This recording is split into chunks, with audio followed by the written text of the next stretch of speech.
ये भी जाना तो खेतिया परछाया, ये भी जाना तो खेतिया परछाया, ये भी जाना खेतिया परछाया, ओ दस कोड़ा हरे राम।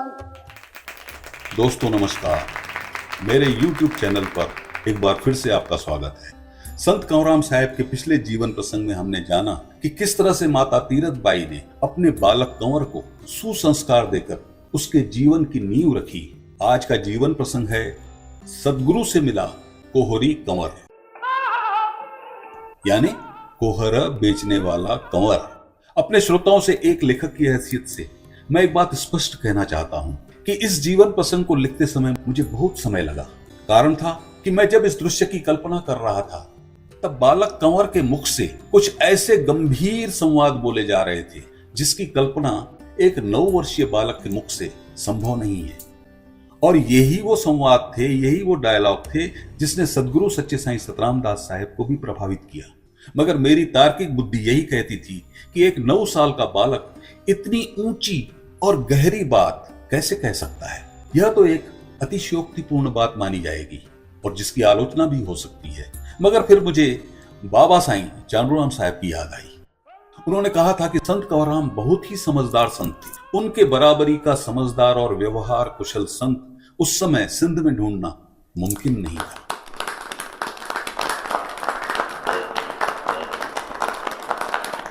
तब मैंने सोचा कि संत कंवराम साहब संत बनने के बाद ही तो समझदार नहीं बने होंगे। यह समझदारी तो बचपन में ही धीरे धीरे विकसित हुई होगी, और वो भी तब जब कोहर बेचते हुए उसका संपर्क विभिन्न लोगों के साथ हुआ होगा। यह सोचने के बाद ही मैं यह प्रसंग लिख पाया। यह प्रसंग तब का है जब साईं खोताराम साहब के वारिस सच्चे साईं सतराम दास साहब उस दिन जरवार गांव में भगत का कार्यक्रम करने वाले थे। सच्चे साईं की भगत के कार्यक्रम में बहुत बड़ी संख्या में संगत के जुड़ने की उम्मीद थी, इसलिए माता तीरथ बाई ने बड़ा सा थाल देकर कंवर को सत्संग स्थल पर जाने के लिए कहा।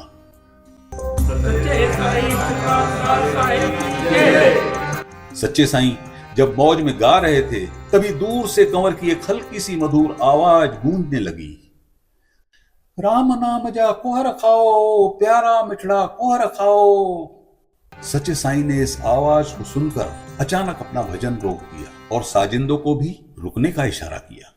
वातावरण शांत होते ही कंवर की आवाज धीरे धीरे और करीब और स्पष्टता के साथ सुनाई देने लगी। तब सच्चे साईं ने भाव विभोर होकर कहा, वाह साध संगत, ये आवाज सुन रहे हो? कितनी मधुर आवाज है। ये कौन है जो राम नाम की टेर लगाकर कोहर बेच रहा है? फिर उन्होंने एक अनुयायी से उस टेर लगाने वाले बालक को वहां ले आने के लिए आज्ञा दी। साजिंदे टिल्लूराम ने कहा, साईं आपका आलाप सुनकर तो अच्छे खासे गायकों की बोलती को बंद होते हुए देखा है हमने। पहले तो कभी ऐसा नहीं हुआ कि किसी की आवाज सुनकर आप अपना भजन रोक दें। इस पर सच्चे साईं बोले, इसकी बात कुछ और है टिल्लूराम, यह राम के नाम पर कोहर बेचने वाली आवाज नहीं है। इस आवाज को तो राम का नाम जपाना चाहिए।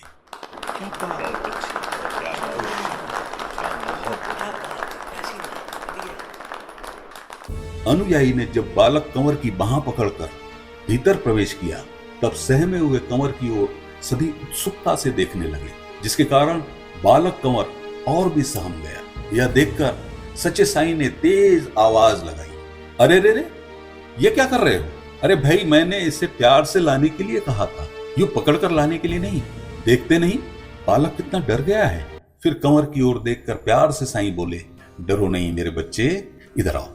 बालक कंवर ने धीरे से खोमचे को खड़ा करके उस पर टोकरा रखा और फिर सहमते हुए सच्चे साईं के करीब आया। सच्चे साईं ने मुस्कुराकर आवाज दी, आओ, आ जाओ मेरे बच्चे, डरो नहीं।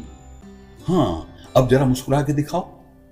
डरो नहीं, अब तुम्हें कोई कुछ नहीं बोलेगा। हाँ, मुस्कुराओ। तब कंवर ने सहम कर मुस्कुराने की कोशिश की तो साईं बोले, हाँ शाबाश, ऐसे ही, ये हुई ना बात।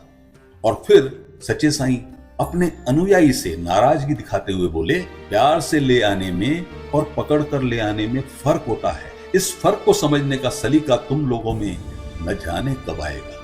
किसी बच्चे से उसकी इतनी प्यारी सी मुस्कान को तुम लोग भला कैसे छीन सकते हो? फिर कंवर की तरफ देखते हुए मधुर स्वर में बोले, हाँ बच्चे, क्या नाम है तुम्हारा? कंवर ने पास आकर चरण स्पर्श करते हुए कहा, दास कंवर। सच्चे साईं ने उसकी बाहों को थामते हुए कहा, अरे बस बस, खुश रहो, हमेशा इसी तरह से मुस्कुराते रहो। हाँ, क्या कहा तुमने? दास कंवर। इसमें दास कौन है भला? तब कंवर ने सकुचाते हुए कहा, मैं। इस पर सच्चे साईं बोले, और कंवर? कंवर ने तब सहमते हुए जवाब दिया, वो तो मेरा नाम है।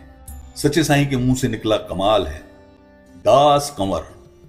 अच्छा तरीका है अपना परिचय देने का।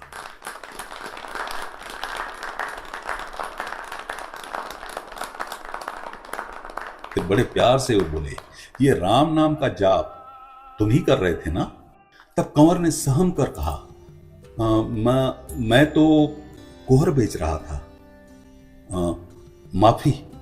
सच्चे साईं बोले, माफी? किस बात की माफी? सहमा हुआ कंवर बोला, शायद मैं जोर से आवाज लगा रहा था, इसलिए माफी। तब सच्चे साईं ने बड़े प्यार से कहा, नहीं मेरे बच्चे, तुमने कोई भूल नहीं की। तुम्हारी आवाज में जो मिठास है ना, बस उसी ने मेरा ध्यान खींचा। मैं तो संगत से कह रहा था, यह आवाज कोहर बेचने के लिए नहीं, राम का नाम जपाने के लिए बनी है। ऐसी आवाज जितनी ऊंची हो उतना ही बेहतर होगा।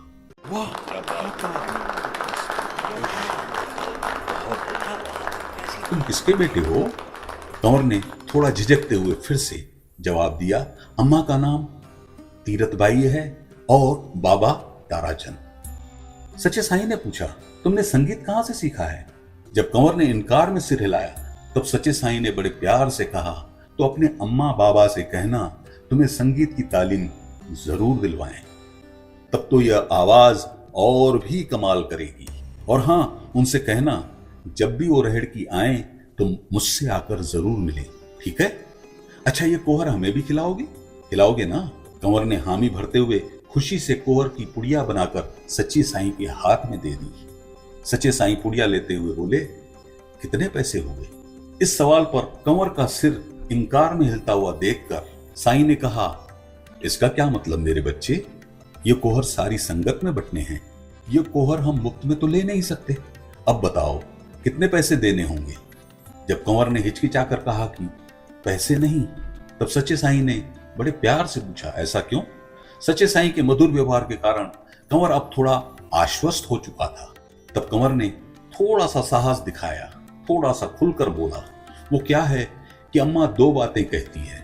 अम्मा कहती है कि संतों के हाथों से जो चीज बांटी जाए वो चीज प्रसाद बन जाती है, और प्रसाद तो अनमोल होता है।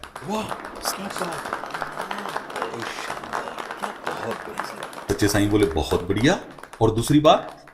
तब कंवर ने कहा, और अम्मा कहती है मेरा जन्म रहेड़की वाले बड़े साईं की कृपा से हुआ है, मैं उनकी अमानत हूं। आप रहेड़की वाले सच्चे साईं हो ना? इस हिसाब से जब मैं आपका हूं तो मेरे कोहर भी आपके ही हुए, इसलिए पैसे का तो कोई सवाल ही नहीं रहा।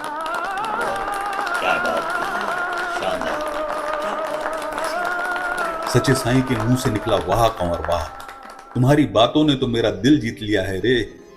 ये संस्कार और ऐसी मीठी बातें करने का सलीका तुम्हें किसने सिखाया है? अम्मा ने? तब कंवर ने आश्चर्य से सच्चे साईं की ओर देखा और कहा, सिखाया? सिखाया तो किसी ने भी नहीं। हमारे यहां तो सभी लोग इसी तरह से बातें करते हैं।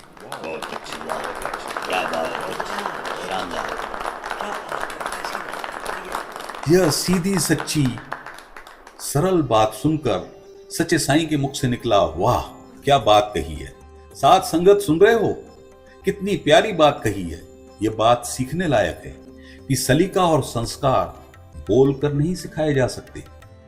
याद रखना, हमारे कर्मों में हमारे शब्दों से ज्यादा आवाज होती है।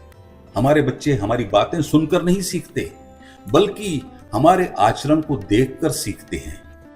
फिर वो कंवर से बोले, देख मेरे बच्चे, तू गरीब है, हम इस तरह से ये कोहर नहीं ले पाएंगे। तुम बताओ बदले में तुम्हें क्या दूं? तो बालक कंवर ने कहा, आशीष। तब सच्चे साईं मुस्कुराते हुए बोले, आशीष? मेरे प्यारे बच्चे, आशीष का क्या करेगा? तब कंवर ने कहा, अम्मा ने कहा है कि अगर संतों के दर्शन हो जाए तो भाग भले हो जाते हैं, और अगर आशीष मिल जाए तो जीवन सफल हो जाता है।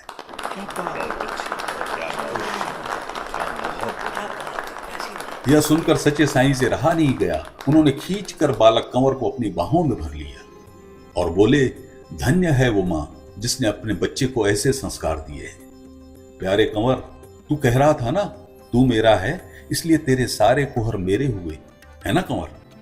अब देख कंवर, आशीष तो दिल से ही दी जाती है।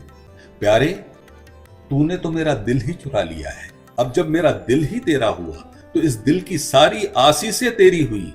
सदा खुश रहेगा, अपने माता पिता, अपने गुरुजनों का नाम रोशन करेगा मेरा कंवर। जा, सारी संगत में कोहर का प्रसाद बांट दे। पूज्य बाबा साईं अक्सर कहा करते थे, सच्चे साईं और भगत साहब, इस गुरु शिष्य की इस जगत में कोई और मिसाल नहीं, यह अद्वितीय है। यही थी विश्व के इस अद्वितीय गुरु शिष्य की पहली मुलाकात।